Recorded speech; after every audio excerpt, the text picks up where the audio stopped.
इतिहास साक्षी है कि पुण्य भूमि भारत की गाथा भारत की अस्मिता, गौरव और राष्ट्रीय स्वाभिमान के लिए विदेशी आक्रांताओं से संघर्ष की महान गाथा है। बर्बर आक्रांताओं ने भारत की आत्मा पर चोट करने और भारत का अपमान करने के लिए हमारी संस्कृति और आस्था के केंद्रों को ध्वस्त किया। सोमनाथ, काशी, मथुरा और अयोध्या के मंदिरों का तोड़ा जाना आज भी भारत की स्मृतियों में जीवित है। सन 1528 में अयोध्या में भगवान श्री राम के मंदिर का मुगल आक्रांता बाबर द्वारा तोड़ा जाना ऐसी ही एक अक्षम्य घटना थी जिसने सीधे भारत के सम्मान और आत्मा पर चोट की। कारण साफ था, अयोध्या के श्री राम के मंदिर पर आक्रमण भारत की आत्मा पर आक्रमण था। जहां हर भारतीय के रोम रोम में राम बसते हैं, वह भारत यह अपमान कैसे सहता। राम मंदिर पर आक्रमण भारत को आहत कर गया था। विदेशी हमलावर अपनी बर्बरता दिखाते गए और भारत अपने आत्म गौरव को फिर से पाने के लिए संघर्ष करता रहा। भारत रामलला के जन्म स्थान पर बाबर के नाम पर बने एक ढांचे को देखता और उसे हटाने का संकल्प लेकर शक्ति संजोया करता।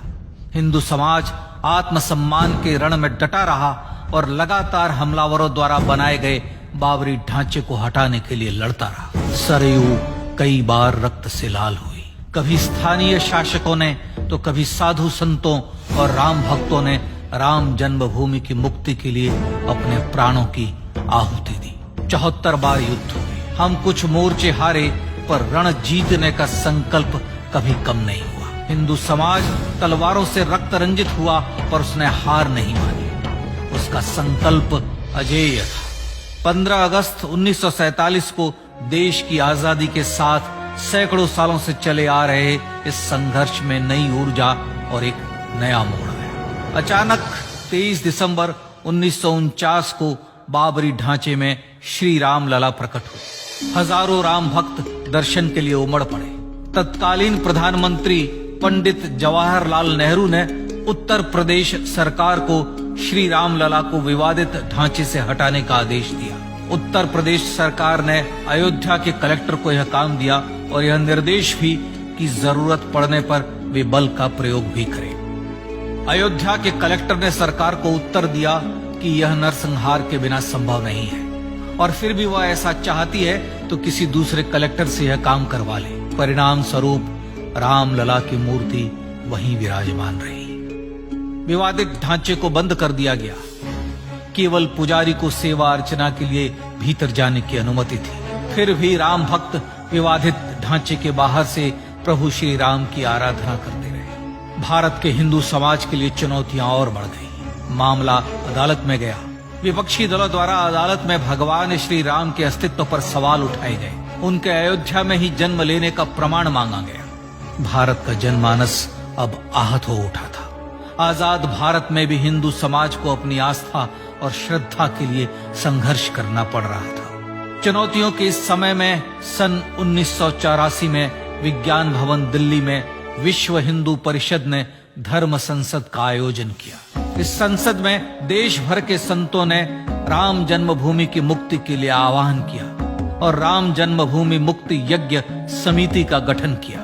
धर्म संसद ने राम जन्मभूमि की मुक्ति और वहां भगवान श्री राम के भव्य मंदिर बनाने के भारत के जनमानस के संकल्प को फिर से दोहराया। विश्व हिंदू परिषद के नेतृत्व में मंदिर निर्माण के लिए पूरे देश में अभूतपूर्व आंदोलन की शुरुआत हुई। श्री राम जन्मस्थली मुक्ति यज्ञ समिति के साथ देश भर में राम जानकी की रथ यात्राएं निकली। राम लीलाओं में राम कथा के माध्यम से भारत का आम जन फिर से जुटा। अब सबके मन में एक ही प्रण था, एक ही लक्ष्य था। अयोध्या में जन्मभूमि पर भगवान श्री राम के भव्य मंदिर का निर्माण। सन 1989 में विश्व हिंदू परिषद द्वारा गांव-गांव से रामशिला पूजन करके अयोध्या भेजी गई। 2,75,000 गांवों से रामशिलाएं अयोध्या पहुंची। भव्य राम मंदिर के शिलान्यास का निर्णय हुआ। पूज्य संत महात्माओं और हिंदू समाज के अन्य प्रमुख नेताओं के निर्णय के अनुसार अनुसूचित जाति के प्रमुख नेता श्री कामेश्वर चौपाल ने 9 नवंबर 1989 को मंदिर निर्माण का पहला पत्थर रखा। राम जन्मभूमि पर मंदिर निर्माण के लक्ष्य की पूर्ति के लिए सन 1990 में सोमनाथ से अयोध्या के लिए श्री लाल कृष्ण आडवाणी ने रथ यात्रा की शुरुआत की। देश में जन भावनाओं का ज्वार उमड़ने लगा। श्री लाल कृष्ण आडवाणी के रथ यात्रा के साथ साथ मंदिर के लिए जन समर्थन बढ़ने लगा और छद्म सेकुलरवाद बेनकाब होने लगा। इस जन आंदोलन को रोकने की तमाम कोशिशें हुई पर सब व्यर्थ हुई।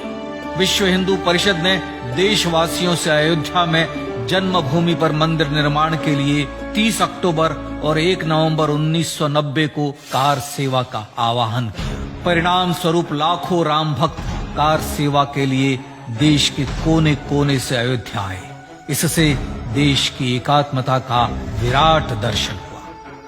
कार सेवकों को रोकने के लिए उत्तर प्रदेश के तत्कालीन मुख्यमंत्री श्री मुलायम सिंह यादव ने अयोध्या में परिंदे को भी पर न मारने देने की घोषणा की। स्थितियां गंभीर हो गई। अयोध्या से 200 किलोमीटर दूर रेलगाड़ियां रोक दी गई।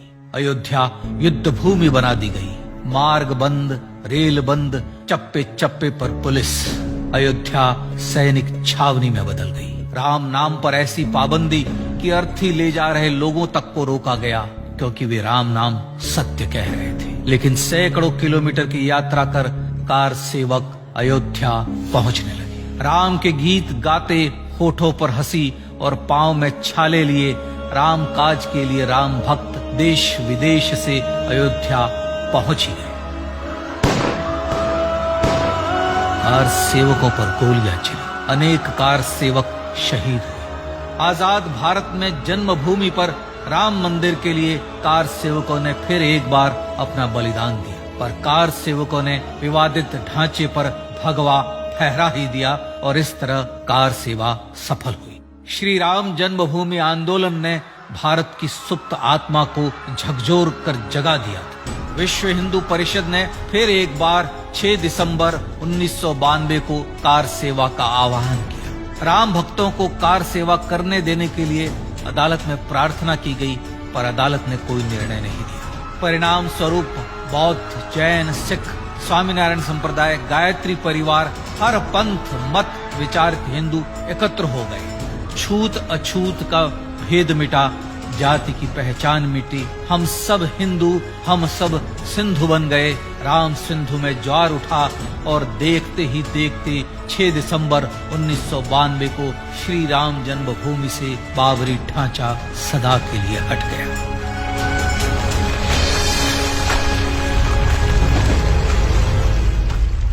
यह क्षण शौर्य, न्याय और सत्यमेव जयते का क्षण था।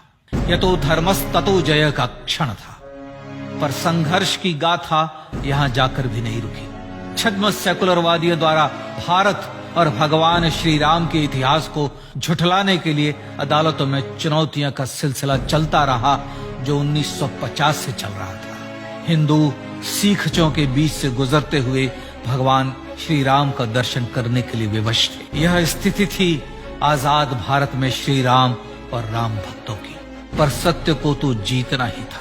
आखिरकार देश के सर्वोच्च न्यायालय के 5 जजों की खंडपीठ ने 9 नवंबर 2019 को ऐतिहासिक निर्णय दिया और यह कहा कि अयोध्या जन्मभूमि परिसर की पूरी 67 एकड़ भूमि रामलला की। और न्यायालय ने भारत सरकार को जन्मभूमि पर मंदिर बनाने के लिए एक ट्रस्ट बनाने का आदेश दिया।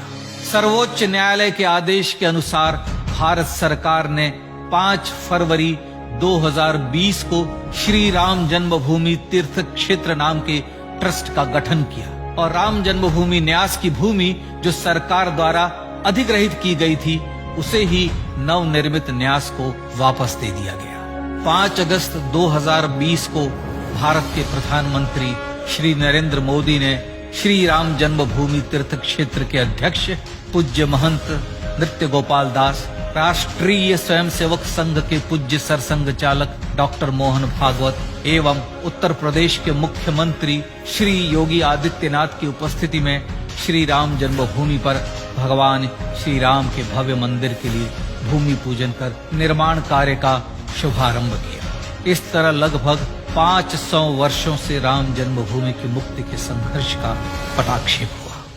अपने आत्मसम्मान और राष्ट्रीय अस्मिता के लिए इतना लंबा संघर्ष विश्व के इतिहास में बेजोड़ है। श्री राम भारत की आत्मा, भारत की परिभाषा, हमारे राष्ट्रीय आदर्शों और जीवन मूल्यों के प्रतिनिधि मर्यादा पुरुषोत्तम हैं, जो हर हिंदू के होठों पर जन्म से मृत्यु तक रहे, बस यही हर हृदय में प्रार्थना होती है। राम भारतीय राष्ट्रीय स्वाभिमान और आसेतु हिमालय से समुद्र पर्यंत तक जन जन को एकात्मता के बंधन में बांधने वाले रक्षा सूत्र है। अयोध्या स्थित श्री राम जन्मभूमि पर बाबर का हमला वास्तव में भारत के स्वाभिमान और राष्ट्रीयता पर हमला था। प्रधानमंत्री श्री नरेंद्र मोदी द्वारा श्री राम जन्मभूमि पर राम मंदिर का पुनः निर्माण न केवल बाबरी मानसिकता का पराभव है, बल्कि संपन्न, सुखी, सुसंस्कृत, सर्वशक्ति संपन्न स्वराष्ट्र का सूर्योदय भी है। यह उस राम राज्य की दिशा में वह कदम है जिसकी अभिलाषा राज राजेंद्र चोल, कृष्णदेव राय, छत्रपति शिवाजी महाराज से लेकर महात्मा गांधी तक ने की थी। अयोध्या में जन्मभूमि पर भगवान श्री राम का मंदिर न सिर्फ राष्ट्रीय गौरव होगा, बल्कि वह श्री राम के आदर्शों का राष्ट्र मंदिर होगा। अब वह महान संकल्प पूरा होने जा रहा है। आइए इस राम यज्ञ, राष्ट्र यज्ञ में जिन ज्ञात और अज्ञात भारतीयों ने अपनी आत्माहुति दी है, उनका पुण्य स्मरण कर उन्हें श्रद्धांजलि दी।